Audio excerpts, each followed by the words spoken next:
아멘. 오늘은 성탄절 크리스마스입니다. 예수님께서 아기 예수로 이 세상에 오신 날입니다. 예수님의 이 세상에 오신 것은 죄인들을 구원하시기 위하여 이 세상에 오셨습니다. 로마서 3장 10절에 보면 의인은 없나니 하나도 없다라고 그렇게 말씀을 하십니다. 그러니까 이 세상 모든 사람들은 모두가 다 죄인이라고 하는 것입니다. 로마서 6장 23절에 보면 죄의 삭은 사망이라 그렇게 말씀합니다. 이 죄 때문에 우리 인간에게는 죽음이 왔고 사망에 이르게 되어졌습니다. 우리 인간은 죄로 인해서 결국은 죽음에 이르게 되어지는 것입니다. 히브리서 9장 27절에서는 이렇게 말합니다. 한 번 죽는 것은 사람에게 정해진 것이요 그 후에는 심판이 있다. 그럼 사람은 한 번 죽는 것은 정해집니다. 여기에서 예외는 아무도 없습니다. 인류 역사에서 한 번 죽는 것이 정해진 여기에 해당되지 않은 사람은 아무도 없습니다. 올 때는 순서가 있지만 갈 때는 순서가 없습니다. 제 어머니처럼 90세를 사시는 분도 있지만 우리 울산시 교육감처럼 60대 중반에 그냥 그 자리에서 쓰러지셔서 일어나지 못하고 가시는 분도 있습니다. 사람들이 가장 두려워하는 것은 죽음입니다. 사람들은 죽어보지도 않았음에도 불구하고 죽음의 고통을 다 알고 있습니다. 그래서 힘들고 어려우면 힘들어 죽겠다 그러면, 몸이 너무 아파도 아파 죽겠다 그러면, 모든 사람에게 가장 큰 고통이 죽음이라는 것을 알고 있습니다. 그런데 사람이 한번 죽는 것으로 모든 것이 끝나버리면 얼마나 좋겠습니까? 그러면 세상 살기 싫고 막 그러면 그냥 팍 죽어보면 그냥 막 끝이 나는 것입니다. 그러나 그렇지 않습니다. 죽음으로 모든 게 끝난 게 아닙니다. 그래서 죽은 후에는 한 번 죽는 정해진 것이고 그 후에는 심판이 있다고 했습니다. 죽음으로 모든 게 끝나는 게 아니라고 하는 것입니다. 그런데 하나님을 모르는 사람들은 죽음으로 모든 것이 끝난다라고 생각하는 사람들이 많습니다. 그래서 자살하는 사람들이 있습니다. 죽으면 다 끝이라고 생각하는 것입니다. 내 죽으면 모든 것이 끝난다라고 생각하는 것입니다. 그런데 살아있는 자들이 볼 때도 죽으면 끝인 것처럼 보일 때가 있습니다. 병으로 고통을 당하던 사람이 죽으면 이제 더 이상 아파하지 않아도 되는 곳으로 갔다라고 생각을 하기도 합니다. 그러나 성경은 그렇지 않다는 것입니다. 모든 것이 죽음으로 끝난다고 하면 힘들고 어려운 세상 살 이유가 뭐가 있겠습니까? 왜 싸우면서 살아야 되고, 왜 스트레스 받으면서 살아야 되고, 왜 배신을 당하면서 살아야 되고, 왜 괴로움을 당하면서 살아야 하겠습니까? 그냥 죽어버리고 말죠. 그러나 죽음이 끝이 아닙니다.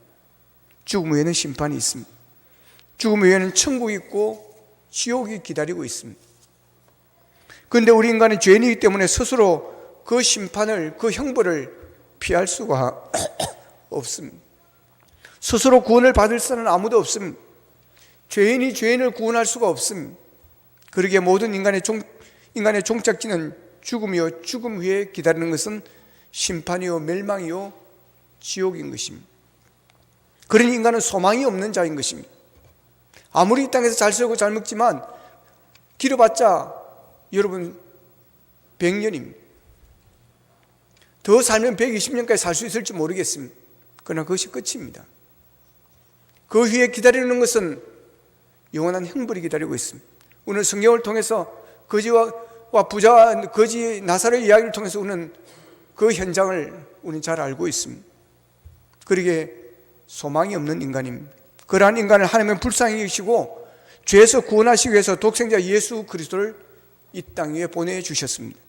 요한복음 3장 16절에 보면 하나님이 세상을 이처럼 사랑하사 독생자를 주셨다 그랬습니다. 그래서 이는 그를 믿는 자마다 멸망하지 않고 영생을 얻게 하려 하심이라 그럽니다. 예수님께서 이 세상에 오신 것은 하나님께서 우리를 사랑하심을 보여준 사건입니다. 멸망할 죄인들이 멸망하지 않고 영생을 얻고 하나님의 자녀로 살아갈 수 있게 우리에게 은혜를 베푸시기 위하여 독생자를 이 땅에 보내셨습니다. 사랑이 아니면 할 수가 없는 일인 것입니다. 빌립보서 2장 6절에서 8절에 보면 이렇게 기록하고 있습니다. 그는 근본 하나님의 본체시나 하나님과 동등됨을 취할 것으로 여기지 아니하시고 오히려 자기를 비워 종의 형체를 가지사 사람들과 같이 되셨고 사람의 모양으로 나타나사 자기를 낮추시고 죽기까지 복종하셨으니 곧 십자가에 죽으심이라. 예수님께서 이 세상에 오실 때 모든 것을 다 내려놓았습니다. 모든 것을 다 비웠습니다. 그분은 근본 하나님의 본체십니다. 그럼에도 불구하고 하나님과 동등됨을 취할 것으로 여기지 아니하시고 모든 것을 내려놓고 종의 형체를 입고 사람의 모양으로 이 세상에 오셨던 것입니다. 그만큼 우리를 사랑하셨기 때문입니다. 하나님은 여러분을 사랑하심을 믿으시기를 축복합니다. 예수 그리스도가 아니면 우리를 죄에서 해결할 길이 없기 때문에, 다른 방법이 없기 때문에 독생자 예수 그리스도를 보내실 수밖에 없으셨던 것입니다. 우리를 구원하기 위해서는 죄 없는 자여야 합니다. 그런데 이 세상의 모든 사람 다 죄인이기 때문에 의인은 없나니 하나도 없다고 했던 것처럼 죄인이 죄인을 구원할 수가 없는 것입니다. 그러기에 죄 없으신 구원자가 필요하였습니다. 그분이 예수님이십니다. 예수님은 성령으로 잉태되어 이 땅에 오셨다고 그랬습니다. 성령으로 잉태되었다는 것은 죄가 없다라고 하는 것입니다. 죄인과 죄인의 관계, 남자와 여자의 관계에서 태어난 사람은 모두가 다 또 그 죄를 이어받게 되는 것입니다. 그러나 예수님은 성령으로 잉태되었습니다. 그러기에 죄가 없는 자라고 하는 것입니다. 이 세상에 죄 없는 자는 참 신이요 참 인간이신 예수 그리스도 한 분밖에 없습니다. 그래서 예수님만이 우리의 구원자가 되어지는 것입니다. 우리 모두는 죄인들이라 하나님과 원수가 된 관계였습니다. 그래서 하나님의 사랑을 받을 자격이 전혀 없는 자들입니다. 그럼에도 불구하고 하나님은 이 세상을, 우리를 이처럼 사랑하셨습니다. 그러기에 이 하나님의 사랑을 깨닫는 것이 중요한 것입니다. 우리가 하나님의 사랑을 깨닫는 것이 바로 믿음인 것입니다. 부모님의 사랑을 깨달아야 철이 나는 사람이 되는 것처럼 하나님의 사랑을 깨닫는 사람이 온전한 믿음의 사람이 되어지는 것입니다. 영적으로 철이 드는 것입니다. 사랑 깨달아지는 만큼 행복해지는 것입니다. 우리는 알게 모르게 많은 사람의 사랑을 받고 살아갑니다. 그러나 그것을 깨닫지 못하는 것이 문제인 것입니다. 저희 어머니는 쌀 한 톨을 생명처럼 여기셨습니다. 그래서 밥을 먹다가 밥풀이 떨어지면 버리지 않았습니다. 그것을 주워 먹었습니다. 흙이 묻었으면 한번 핥아서 흙을 빼버리고 그 쌀 한 톨을 드셨습니다. 왜 그런 줄 아십니까? 그 쌀 한 톨이 어떻게 해서 밥상에 올라오는가를 저희 어머니는 알기 때문입니다. 그 쌀이 상에 올라올까지 농부의 땀이 배어 있음을 그분은 알기 때문입니다. 논을 갈고 모를 심고 김을 메고 멜구 같은 그런 벌레를 잡기 위해서 약을 치고, 그리고 배를 베고 그것을 다시 집으로 가져와서 타작을 하고, 그리고 방앗간에 가서 그것을 찍어서, 여러분, 그것이 밥상 위에 올라오는 것입니다. 저희 어머니는 직접 그 과정을 통해서 곡식과 쌀을 밥상에 올리셨기 때문에 쌀 한 톨을 아끼고 귀하게 여기시는 것입니다. 그러므로 우리가 밥 한 그릇, 빵 한 쪽을 먹을 때도 많은 사람들의 노력과 수고가 담겨져 있다는 그 사랑을 깨닫고 감사한 마음으로 먹는다면 그만큼 행복해지는 것입니다. 그런데 우리가 무엇보다 깨달아야 할 것은 하나님의 나라를 사랑하신다는 사실입니다. 하나님이 나에게 베풀으신 사랑을 깨닫는 것이 얼마나 중요한지 모릅니다. 하나님의 사랑을 깨닫는 사람은 기쁨이 있습니다. 행복함이 있습니다. 하나님의 사랑을 깨닫고 있는 사람은 다른 사람을 사랑할 수가 있습니다. 다른 사람을 기쁘게 해주고 행복하게 해줄 수가 있습니다. 이 세상에 하나님의 사랑보다 더 위대한 사랑은 없습니다. 하나님의 사랑보다 더 가치 있는 사랑은 없습니다. 믿음은 하나님의 사랑을 믿는 것입니다. 예수님께서 사람의 모양으로 이 땅에 오신 것은 우리의 죄값을 치르기 위해서인 것입니다. 그래서 예수님께서 우리의 죄를 대신해서 십자가에서 죽기까지 하셨습니다. 우리의 죄값을 그분이 대신 치르신 것입니다. 죄 없는 예수님이 십자가에서 우리의 죄값을 대신하여 그분이 죽으신 것입니다. 그래서 누구든지 그 예수님을 영접하기만 하면, 그 예수님을 믿기만 하면 죄의 사함을 받고 구원을 얻고 천국 백성이 되어지는 것입니다. 죄로 멸망할 수밖에 없는 죄인들이 이제 하나님의 사랑을 깨닫고 예수님을 믿기만 하면 되는 것입니다. 왜냐하면 그분이 대신 우리의 죄값을 다 치르셨기 때문입니다. 예수님을 나의 구주로 고백하기만 하면 놀라운 구원의 역사를 경험하게 되어지는 것입니다. 누구든지 그걸 믿기만 하면 구원을 받고 하나님의 아들, 딸이 되는 것입니다. 이 세상에서 가장 큰 저주는 믿어지지 않는다는 것입니다. 숨지는 그날까지 이 말씀이 믿어지지 않고 예수님이 믿어지지 않고 하나님이 믿어지지 않는 자는 가장 큰 저주를 받은 자입니다. 결국 그 후에는 심판이 기다리고 있기 때문입니다. 여러분, 예수님이 믿어지고 하나님의 사랑이 믿어진다는 것 감사할 수 있기를 축복합니다. 여러분, 우리가 많은 복이 있지만 예수님이 믿어지고 예수님이 나를 위해 십자가에 죽으시고 나를 위해서 이 세상에 오셨다는 사실, 하나님께서 우리를 이처럼 사랑하신다는 사실을 믿어지고 깨달아진 자는 구원받은 자입니다. 복받은 자인 것입니다. 여러분, 그 사랑이 믿어지지 않는 것은 결국 하나님께 버림받았다는 것입니다. 이런 사람은 부모도 나를 사랑하지 않는 것 같고, 아내도 나를 사랑하지 않는 것 같고, 남편도 나를 사랑하지 않는 것 같고, 모두가 다 미워하고 이 세상에 사랑이라는 것이 없는 것처럼 보이는 것입니다. 그러니 감사가 없습니다. 기쁨이 없는 것입니다. 만족함이 없는 것입니다. 남을 사랑하는 마음이 없는 것입니다. 그러니 불행하게 살 수밖에 없습니다. 믿음 있는 사람은, 하나님의 사랑을 깨닫는 사람은 예수님 편에 서게 되어집니다. 믿음 있는 사람은 멸망치 않고 영생을 얻습니다. 그리고 하나님의 사랑을 받고 행복한 자가 되어지는 것입니다. 여러분, 오늘 구원하시기 위해서 독생자를 이 세상에 보내신 그 하나님의 사랑을 깨닫고 감사하며 살아가는 주의 백성들이 되기를 축복합니다.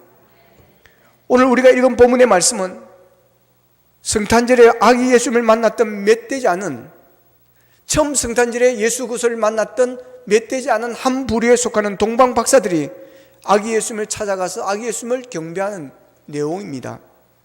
동방 박사들은 별을 연구하는 자들이었습니다.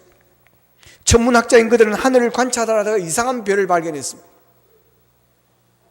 그 별은 평범한 별이 아니었습니다. 아주 특별한 별로 아주 위대한 사람이 태어나는 그런 별이었습니다. 아마도 이 박사들은 별을 관찰하다가 그 별을, 이상한 별을 발견하고는 왕의 별이라는 것을 그들은 바로 알았습니다. 그래서 그 왕께 경배하기 위해서 그 별을 따라 베들레헴까지 찾아옵니다. 그 별을 따라 베들레헴에 찾아온 동방 박사들이 어떤 나라 박사들인지는 나와 있지를 않습니다. 성경학자들의 이야기하면 의하면 그 동방 박사들이 바벨론에서 온 그런 박사들이었을 것이라고 추측을 하고 있습니다. 그렇다면 엄청난 먼 길을 그들은 베들레헴까지 찾아온 것입니다. 더구나 그들이 오는 길은 결코 쉬운 일이 아닙니다. 쉬운 길이 아닙니다. 왜냐하면 그들은 밤으로만 이동을 했기 때문에 그렇습니다. 그들은 별을 보고 예루살렘까지 왔기 때문에 그렇습니다. 별은 밤중에만 나타나는 겁니다. 낮에는 별이 나타나지 않고 있기 때문에 쉬고 밤에 별이 보이는 밤을 이용해서 별을 따라가는 것입니다. 동방 박사들은 별을 따라 먼 길을 찾아올 때 죽음을 각오했을지도 모릅니다. 때로는 험한 산을 넘기도 하고 끝없이 펼쳐져 있는 사막을 가로질러야만 했습니다. 달이 없는 밤에는 돌멩이에 걸려서 넘어지기도 하고 가시등굴에 찔리기도 했을 것입니다. 때로는 강도와 도적들의 위협을 받기도 했을 것입니다. 그들이 예루살렘까지 오는 길에 어떤 낭만이 있었는지 우리는 알 수 없지만 분명한 것은 그들은 많은 고난과 위협을 무릅쓰고 거기까지 왔다라고 하는 것입니다. 더구나 그들이 아기 예수가 어디에 계신지 모르고 무작정 별을 따라왔습니다. 그러나 그들은 많은 고생 끝에 아기 예수님을 만났을 때 여러분, 그 감격과 기쁨이 어땠겠습니까? 그러므로 그들은 감격 가운데, 감동에 넘치는 그런 은혜 가운데 아기 예수께 예물을 드리며 경배를 합니다. 여러분, 예배자는 어떤 자세로 예배에 드리냐 하는 것이 매우 중요합니다. 정말 사모하는 마음, 갈급한 마음으로, 예수님을 사모하는 마음으로, 만나고자 하는 마음으로 성전을 찾는 자는 예배당에 들어오는 순간부터 은혜를 받습니다. 어떤 사람은 자리에 앉자마자 눈물을 흘리고 불이 임하는 경우도 있습니다. 동방 박사들은 생명을 걸고 모든 희생을 각오하고 아기 예수님께 경배하기 위해서 먼 길을 마다 않고 찾아온 것입니다. 그러니 얼마나 기뻤겠습니까? 얼마나 보람이 있었겠습니까? 하나님이 보시고 얼마나 기뻐하셨을까요? 그러면 그들은 왜 그렇게도 먼 길을 더군다나 고난과 위협을 무릅쓰고 거기까지 왔을까요? 그건 그들의 마음속에 있는 한 가지 열망 때문입니다. 무슨 열망입니까? 새로 태어난 만왕의 왕, 아기 예수를 만나고 싶다는 열망 때문이었습니다. 동방 박사들이 예루살렘에 도착해서 묻습니다. 유대인의 왕으로 나신 이가 어디 계시느냐? 우리가 동방에서 그 배를 보고 여기까지 우리가 찾아왔습니다. 그럼 유대인의 왕이 계시니까 어디에 계시냐고 물으시니까 오늘 성경에 보면 헤롯과 그 유대 온 예루살렘에 소동이 일어났다고 그랬습니다. 난리가 일어났다고 하는 것입니다. 헤롯 왕이 있는데 또 다른 왕이 태어났다고 하니까 큰일 났다고 생각한 것입니다. 헤롯 왕이 괴팍하고 폭력적인 왕입니다. 이 왕이 어떻게 될까? 그 아기 왕을, 새로운 태어난 왕을 어떻게 할까? 소동이 일어난 것입니다. 왕국은 왕궁대로 소동이 일어난 것입니다. 그래서 헤롯 왕은 대제사장과 서기관들을 부릅니다. 그리고 묻습니다. 그리스도가 어디서 나겠느냐? 그러자 그들이 유대 베들레헴이라고 하면서 이것은 선지자들이 이미 예언했던 말씀이라고 그러면서 오늘 본문 6절에서 그 말씀을 인용을 합니다. 또 유대 땅 베들레헴아 너는 유대 고을 중에서 가장 작지 아니하도다. 내게서 한 다스린 자가 나와서 내 백성 이스라엘의 목자가 되리라 그럽니다. 그러자 헤롯은 동방 박사들에게 예루살렘으로 가도록 합니다. 동방 박사들은 헤롯의 말을 듣고 예루살렘으로 방향을 옮겼습니다. 나가자마자 동방에서 봤던 그 별이 다시 나타났습니다. 그들은 그 별을 따라 다시 찾아가는 것입니다. 그리고 아기가 있는 곳에 가자 그 별이 멈추었습니다.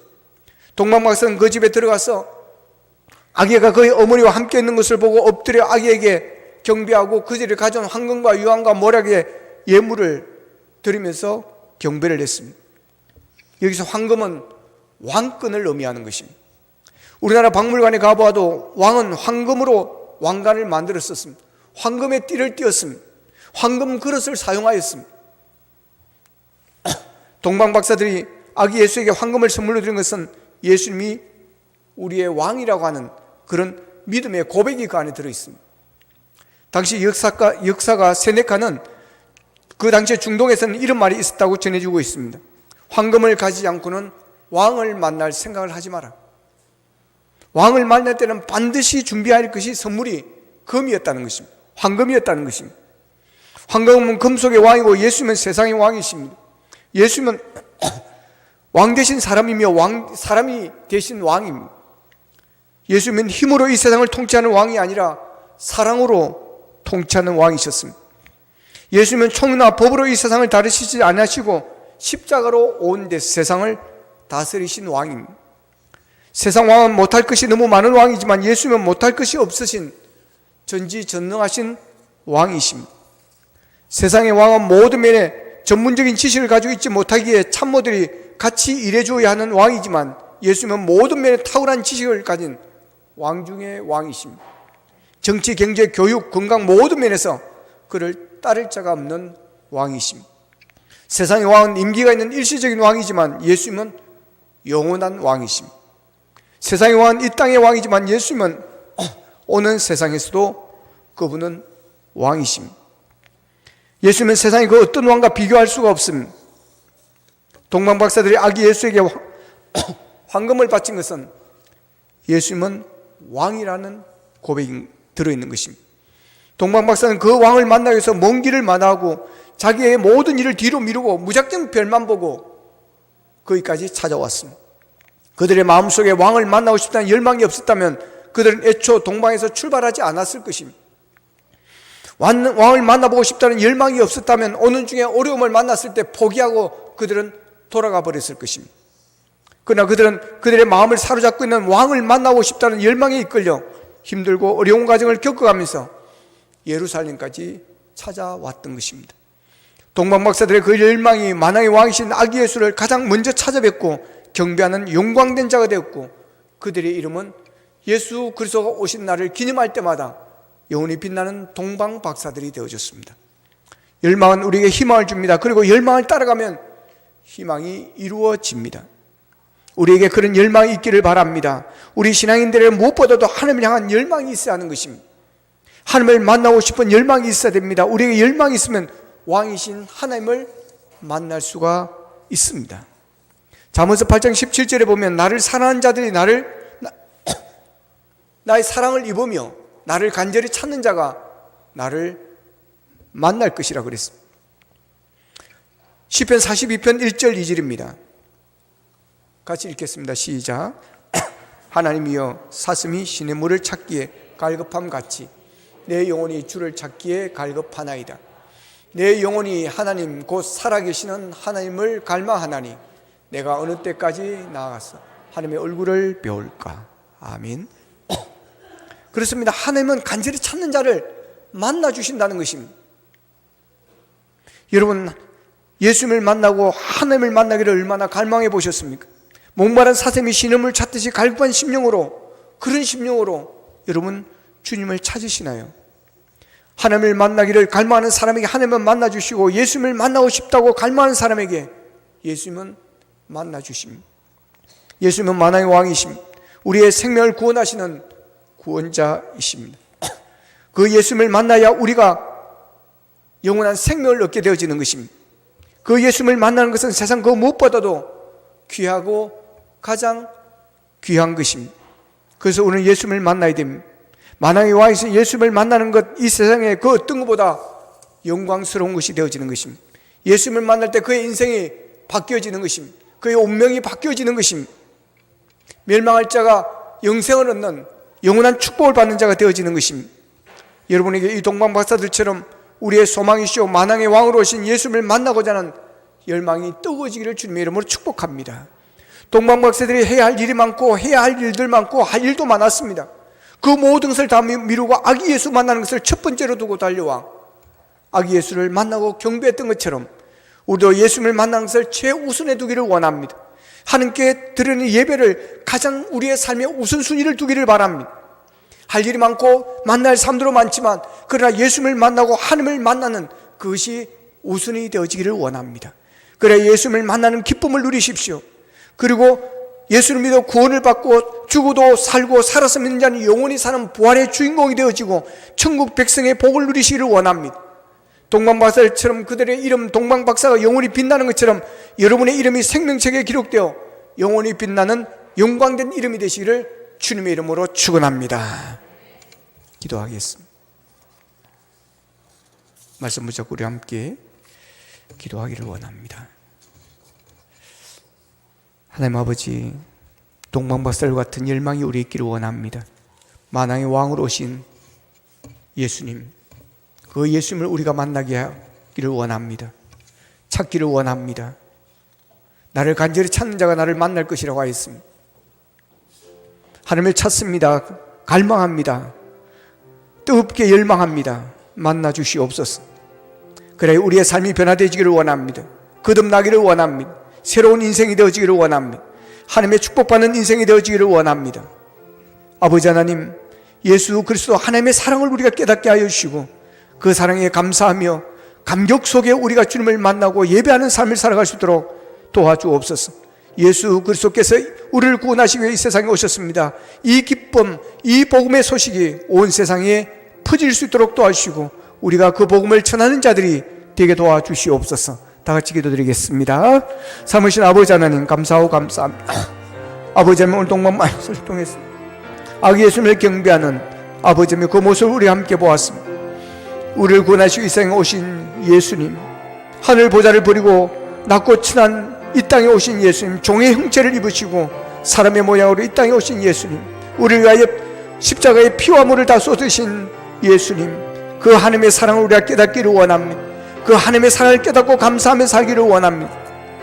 아버지 하나님, 예수님을 만나는 기와 갈망했던 열망했던 동방박사들 같은 열망이 우리에 있기를 원합니다. 그래 예수님을 만나게 하시고 하나님을 만나게 하시옵소서. 그래 아버지 하나님, 우리가 구원받게 하여 주시고 천국 백성 되게 하시고 우리의 이름이 하늘의 생명책에 기록되어지는 놀라운 은총을 누리게 하여 주시옵소서. 감사합니다. 하나님, 동방박사들이 아기 예수를 만나기 위해 먼 길을 찾아왔습니다. 달려왔습니다. 험한 산을 넘기도 하고 아버지 어두운 길에 헤매기도 하며 많은 강도의 위협과 어려움이 있었지만 그 모든 걸 헤치고 거기까지 달려왔습니다. 우리에게 이런 열망이 있기를 원합니다. 아기 예수님을 만나고자 하는 열망이 있게 하여 주옵소서. 하나님을 만나고자 하는 열망이 있기를 원합니다. 간절히 찾는 자를 만나주시는 하나님, 우리를 만나 주시옵소서. 그래야 죄인이 아버지의 구원받겠다 의인이 되게 하여 주시고 하나님의 백성이 되게 하시고 우리의 이름이 하늘나라의 생명책에 기록되어지는 은혜를 누리게 하여 주시옵소서. 예수님의 이름으로 기도합나이다. 아멘.